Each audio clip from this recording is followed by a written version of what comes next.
Dengan tertunduk malu, tersangka Iwayan AR digiring petugas Polsek Tegalalang ke ruang penyidik Reskrim guna menjalani pemeriksaan. Tersangka ditangkap lantaran mencuri uang tunai milik korban Ketut Mustika yang merupakan tetangganya.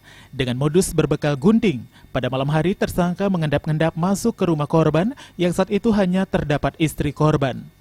Tersangka merusak kunci gembok tempat penyimpanan uang, saat itu terdapat 45 juta rupiah tunai.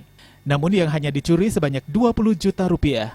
Sementara istri korban memergoki aksi tersangka langsung berteriak minta tolong. Sedangkan tersangka kabur meloloskan diri.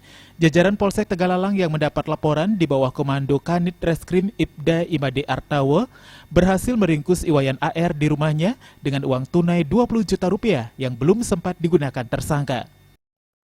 Nah, saat itu sekitar jam 03.00 WITA, anggota kami mengecek keberadaan laki-laki tersebut, dan saat itu laki-laki tersebut atas nama IWA ini bisa kami tangkap dan kami interogasi, dan dia mengakui. Saat itu juga kami melakukan penggeledahan di rumah tersangka. Ditemukan rumah tersangka ada 20 juta uang hasil pencurian dia. Penghuni pada saat itu memang yang ada hanya ibu saja, istrinya saja, sedangkan bapaknya tidak ada di rumah karena saat itu ada kegiatan masyarakat malamnya, sehingga yang ada hanya ibunya.